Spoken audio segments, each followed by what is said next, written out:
Our next mantra is hydrate. Being properly hydrated can positively impact so many functions in our body. Yet when we ask our athletes how much water they drink each day, they typically have no idea. When we ask them how much water they should drink per day, again, they typically have no clue. The Institute of Medicine recommends that women get 2.7 liters per day and men get 3.7 liters per day of fluid. We take that recommendation one step further to make it relevant to the individual. The recommendation for hydration is a half an ounce to an ounce per pound per day. So if you weigh 150 pounds, that means you need 75 to 150 ounces of fluid per day, preferably water and other naturally non-sweetened type beverages like green and black teas. An easy way to think about monitoring your hydration is as simple as looking at the color of your urine. We have these charts up everywhere at Exos and in any of the facilities that we're working at. It's an easy reminder for people just to check the color of their urine to really think about what their hydration status is. We actually checked this. So there's other ways to measure hydration status, and we recommend that you think about actually creating a quantitative measure when it comes to hydration. But we checked the hydration status from urine-specific gravity against the color and found actually that the more dehydrated the person is according to urine-specific gravity, typically the darker their urine color. So you start to see these consistencies. Urine-specific gravity is so easily measured, you can simply purchase a handheld refractometer, take a little bit of urine from the athlete, and put it onto the refractometer. You have their urine-specific gravity in seconds, and now that gives them a number to relate how hydrated they actually are. The bigger the number, the more dehydrated they become. This has become a really important tool in working with our athletes to help quantify something that otherwise was really hard to measure and really hard to feel. So when we think about hydration and overall hydration status, it's a half an ounce to an ounce of fluid, preferably water, natural teas, per pound per day, and thinking about the color of your urine in terms of grading your hydration status. And one step further is thinking about utilizing urine-specific gravity to actually measure the hydration status of your athletes and your clients. Now, what does being dehydrated mean? We know that being dehydrated can decrease our energy, it impacts other physiological functions, but one of the really fascinating areas that hydration plays a role that we don't typically think about is how it impacts the brain. Researchers have been looking at how hydration can impact the volume of the brain and how it can actually impact the activity within the brain. They've found that dehydration can lead to less activity in the brain and can also lead to less brain volume that's similar in a cognitive decline of an Alzheimer's patient. So maintaining hydration status does wonders for the body, but it also can help to improve cognitive function and focus. There are specific recommendations for the timing of hydration and the amount of hydration around times of activity. Overall, it's really important to try to lose no more than 2% of your body weight while you're being active. So again, if you weigh 150 pounds, you weigh yourself in and you weigh yourself out of a training session, we're trying to lose less than 2% of body weight. That would be less than 3 pounds. The more weight we lose over the course of a training session, the more our physiological state starts to decline. Reaction time starts to slow, and we have an increased risk for heat illness and possibly even heat stroke. So it's important to time your fluids around training. You want to enter your session hydrated. So about an hour or two before, about 20 ounces of fluid. 10 to 15 minutes before, immediately before, have another 7 to 10 ounces of fluid. While you're training, the goal is to have about 4 to 6 gulps every 15 to 20 minutes. And then after your training session, you want to have 20 ounces of fluid for every pound that's lost during exercise. And after exercise, you want to make sure that you drink 20 ounces for every pound that you've lost.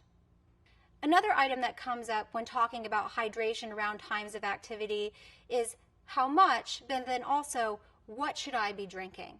So again, we really have to think about the purpose, think about the type of movement, think about what the athlete or the individual is really trying to achieve during their training and how that ladders up to their overall goals. So most of the time, if it's a regular type of training session, it's less than 60 minutes, regular water is going to be fine during the session. If you have a salty sweater or things start to become a little bit more intense, electrolytes become important, specifically sodium. If the session is long and the session is really intense and there's a really big demand on fuel, then consider adding carbohydrate. When you think about electrolytes and carbohydrate added into this fluid to maintain your hydration during the session, for electrolytes, you want anywhere from 110 to 240 milligrams of sodium per 8 ounces. And at Exos, we're actually using products that have 240 milligrams per 8 ounces. The research is showing that higher sodium levels are actually needed to maximize hydration status. When you think about adding fuel to your hydration drink during activity, you don't need to do any more than 60 grams of carbohydrate per hour. The general recommendation is anywhere from 30 to 60. So when choosing your hydration beverage during times of activity, you want to make sure that you are replacing the fluid and you're meeting your sweat loss needs. Next, think about electrolytes. And then lastly, if you have high fuel demands, add in the carbohydrate that's needed. The last nutrition mantra at Exos is recover. Recovery is a limiting factor to performance. And at Exos, the training session is not done until we've had post-workout nutrition. Getting a combination of carbohydrate and protein is so important after your training session to help reverse all of the breakdown effects that we want that are actually happening during that training session. So when we think about what is happening to our body during the training session, we're becoming dehydrated, our blood insulin levels are getting low, our cortisol levels or our stress hormones are going up, the immune system is then being suppressed, our glycogen levels or our fuel stores in our body are being depleted, and our muscle protein is being broken down. We want to reverse all of that. And with great nutrition, a combination of carbohydrate and protein, we can do that. We can take the body from a catabolic state and catapult it into an anabolic state. So we can rehydrate, we can increase blood insulin, that decreases cortisol, improves the immune system, and helps the muscle to stimulate protein synthesis. You'll see here that we have our Exos recovery and fueling station. We put this fueling station right by the training floor so that athletes can fuel up if needed before their session, but they can also get their post-workout nutrition as quickly as possible after that session. That's how important recovery nutrition is to the Exos performance nutrition methodology and to the Exos methodology in general. So the important part is to make post-workout nutrition a part of your routine, a part of the training session. It's not done until you've recovered the body with the right combination of carbohydrate and protein. The amount of carbohydrate and protein that your athlete or client is going to need is going to be based upon their size and then also the intensity of the session. So we'll talk about how to calculate that out. The other things to think about, in addition to carbohydrate and protein, are other synergistic factors that can help speed up and help to trigger overall protein synthesis. It's been shown that whey protein, specifically between 20 to 25 grams of whey protein, has enough leucine, about 2.5 grams of leucine, which is an amino acid that triggers in the muscle and tells the RNA to start building muscle and start protein synthesis in the muscle. So combining those things together, carbohydrate, protein, the leucine in that protein, and possibly HMB, can really create a powerful cocktail of nutrients to stimulate recovery. So we want to have that combination of carbohydrate and protein, but we want to have it as quickly as possible. So John Ivey, back in 1988, really started the whole idea of nutrient timing and its importance and its impact on glycogen recovery. Glycogen meaning the carbohydrate stores in the muscle. What he found is that you have a 2-hour window, and in this 2-hour window, that's when the body best utilizes carbohydrate to replenish those fuel stores.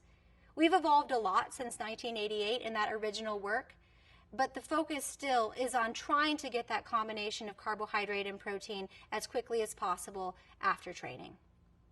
When we get it within the right time frame, not only are we having better glycogen synthesis, but we're promoting more adaptations. We're starting protein synthesis faster. We're helping to decrease cortisol quicker. We're helping to really jumpstart that overall recovery. So timing is really, really important. So how much carbohydrate and protein do you need to have in this post-workout recovery? I think it's important to base it on the individual. All nutrition is individualized, and post-workout nutrition should be. And as a coach, it's really easy to help personalize the post-workout nutrition for your athlete.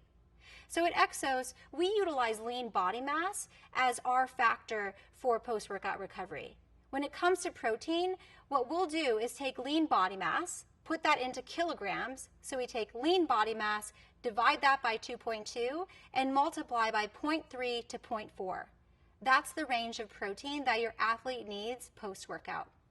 From there, you think about a 2-to-1 or a 3-to-1 ratio of carbohydrate on top of that. So protein to rebuild, 0.3 to 0.4 grams per kilogram of lean body mass, and then 2-to-1 to 3-to-1 ratio of carb to protein from that protein calculation. Recently, there's been additional research done trying to answer the specific question of how much protein should I have in my post-workout protein shake. And one of the research studies was done in 2009, and it got a lot of press and it got a lot of attention because it looked at the differences between 10, 20, 30, and 40 grams of protein given in the post-workout period. With many of our athletes, they really think that more protein can help them synthesize more muscle mass or help them adapt faster. This research study started to show the impact is not in always the amount of protein, but getting the right amount of protein for you and having high quality protein. So you'll see here in these graphs, the protein synthesis rate starts to stall out at around 20 grams of protein. You'll see in the next slide the actual amounts of protein that's recommended per pound of weight. But this was a really good indicator in starting to get us to think about the fact that maybe we don't need 40, we don't need 50 grams of protein. The most recent research is really looking at that quality of protein and finding that it is the protein, but it's the leucine in the protein that really triggers that protein synthesis. So again, calculate out the protein needs and then a 2-to-1 or a 3-to-1 ratio of carbs. So it's really easy to calculate out your athletes or your clients' protein needs and carbohydrate needs after their training session. It's as simple as building an Excel spreadsheet. And here we just have pounds of weight, but again at Exos we utilize lean body mass. So by way of example, these you could imagine them to be pounds of lean body mass. So you can simply put those pounds in and then you put in your ratios. So it's 0.3 to 0.4 grams per kilo of lean body mass. So you'll see here that at 180 pounds, that's going to be a protein need of anywhere from 25 to 33 grams of protein in that post-workout period. Super easy to calculate. Carbohydrates on top of that, again, when there's more movement, when there's more intensity, when there's longer duration, there's more carbohydrate needed. For our athletes, we are typically going with a 2-to-1 ratio of carb to protein, but if it's more intense, we go to a 3-to-1. So for this 180-pound example, 25 grams of protein, 50 grams of carbohydrate, in 10 sessions, 75 grams of carbohydrate. It's that simple to help your athletes to get individualized recovery nutrition and make that a part of their training ritual. Now at Exos, we will utilize a liquid form. Most of our athletes are tired, they're dehydrated, they're not hungry, so we are utilizing a combination of whey protein and different types of carbohydrates. But it doesn't have to be through a supplement form. It doesn't have to be through a shake form. It could be through food. We have an amazing performance kitchen, and our chefs are always creating wonderful foods that help to fuel the body, and you could obviously utilize food to refuel. So you see here are some different examples of post-workout recovery meals. So these are in a 2-to-1 and a 3-to-1 ratio. So you can utilize those as examples of how to use food as fuel in the recovery period. Now, if athletes are having a shake like they do at Exos with that 2-to-1 or 3-to-1 carb to protein ratio, we're still encouraging another meal 1 to 2 hours after they have that post-workout recovery. So I just mentioned whey protein, and whey protein is a supplement. At Exos, we definitely utilize a selective group of supplements to help our athletes improve their performance and help them improve their health. But we don't call them supplements, we call them complements. The reason we refer to them as complements is because we look at these products and these ingredients as a way to complement the foods that they're already choosing, to complement the metabolic system being taxed, and to complement the goals that they're trying to achieve. We break our complements down into 4 categories: food, foundational, condition-specific, and performance. Number 1 is foods. Foods can be utilized as a supplement, meal replacements, bars, etc. There are foods out there and food products that can serve as complementary. For example, beetroot juice extract, which provides a great nutrient to the body that helps to increase nitric oxide production. That's considered a food, but it's a food complement. Foundational complements, multivitamin, and fish oil. Most of our athletes and clients have a hard time consistently eating clean throughout the week, throughout the year. So a multivitamin is a great way to make sure that they're getting the nutrients that they need. Fish oil is really important as well. Fish oil provides omega-3 fatty acids. Omega-3 fatty acids are, remember, those fatty acids that help to decrease inflammation. They're essential, meaning if you're not eating a diet rich in salmon, tuna, flax, walnuts, you're probably not getting the essential fatty acids that you need. When we recommend an essential fatty acid, we're recommending that they get 1 to 3 grams of EPA-DHA per day. That's the same recommendation as the American Heart Association. It's really important when you get your fish oil that you look at the back of the bottle. Don't just look at total fish oil, but actually add up the EPA and the DHA. You want to get 1 to 3 grams of EPA-DHA per day, not 1 to 3 grams of total fish oil. Condition-specific complements can really help to fix any type of nutrient deficiency. Vitamin D, calcium, extra B vitamins. All these things should be recommended based on collaboration with a doctor or a registered dietitian. These complements are very specific and really should be utilized to fix some type of deficiency. We don't want to take on the liability as coaches of recommending some type of supplement that may cause a drug-nutrient interaction or that may cause some type of complication. So when it comes to these condition-specific supplements, make sure that you're collaborating with a dietitian or a doctor. The last category is performance complements. Now, like I said, we use a handful of ergogenic aids that help our athletes to handle the metabolic demands of the training and the activities that they're taking part in. We utilize creatine, we utilize beta-alanine, we utilize leucine and HMB, we utilize caffeine. We utilize those things in the right amounts at the right time based on the research and the literature to help meet the metabolic demands of our athletes' training. Now, when choosing any type of supplement, you want to make sure that the supplements have been third-party tested. If you're working with athletes, this becomes even more important. The third-party testing that we like to recommend is either NSF certified for sport or informed choice. The issue is that in supplements, what's on the label is not always in the product, and what's in the product is not always on the label. The NSF certified for sport and the informed choice certification programs ensure that the products have what they say they have and are banned substance-free according to the World Anti-Doping Agency. So if you're working with athletes, again, this becomes even more critical that you're only recommending complements that have those certifications. So how do we bring this all to life? This is a lot of information, and the goal of this presentation is to really give you simple strategies and key talking points that you can immediately take to your athlete or client to help them upgrade their nutrition. So to review, we've boiled down the nutrition into 5 categories, into 5 nutrition mantras: mindset, eat clean, eat often, hydrate, and recover. These 5 areas help to condense the wide world of nutrition information. We'll utilize these topics with our athletes. We'll ask them when we're working with them in a session, which area would you like to start off first? And then we start to build simple strategies within one of those 5 areas that seems to make the most sense for them. When we think about building those simple strategies and we think about all the information that could be provided into each of those mantras, we've developed our 10 coaching keys. This is a great checklist that you can use with any of your athletes or any of your clients as you're helping them evaluate their overall nutrition habits and helping to ask them, are they fueling in the right way to enhance their performance? Coaching key number 1, come back to earth. Choose carbohydrates that are minimally processed that have at least 3 grams of fiber.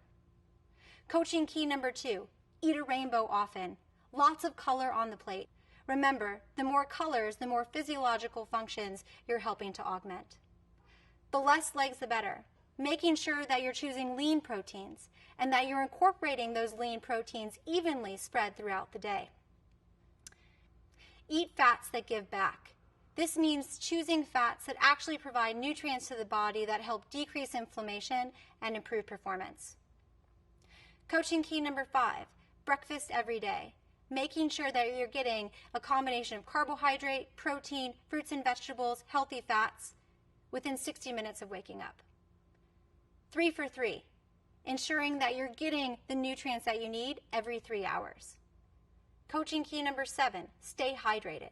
Making sure that athletes are getting a half an ounce to an ounce of fluid, preferably water and naturally unsweetened teas, per pound per day. And ensuring that they're losing no more than 2% of their body weight in fluid over the course of a training session. Coaching key number 8, don't waste your workout. Making sure that your athletes are getting the right amount of carbohydrate and protein to help them recover after their session. Supplement wisely with complements. Choosing complements that truly complement the diet and complement the metabolic systems being tasked. And last but not least, making sure that athletes are getting sleep. Sleep is really important. It helps to continue the recovery process, but also helps to keep our metabolism in check. So how do you as a coach help your athlete or your client bring all this together? There are 5 steps in really helping your athlete achieve what they need through great performance nutrition. Step 1 is helping people see a benefit by connecting their goals to their nutrition strategies. So many times when we start talking about nutrition with athletes or clients, it's always about a body composition goal. But we know that the goals are much more deep-rooted than that. For an athlete, it may be about scoring more goals, which may mean playing more games, which may mean really enduring the season. For the general population, it may be being more productive at work, having more energy to focus throughout the day, or being able to be present with their family when they get home from work. So really help them connect that true goal with their nutrition strategy.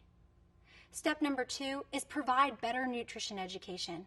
They're looking to you as the expert. So really provide them pointed messaging, solid advice, and sound information. That's your responsibility. Step number 3 is give clear, concise tools to help them understand. Do not give them a big meal plan. Do not give them a big booklet of information and articles. Provide the most simple, concise tools to help them take that next step in upgrading their nutrition. Simple strategies done throughout the day.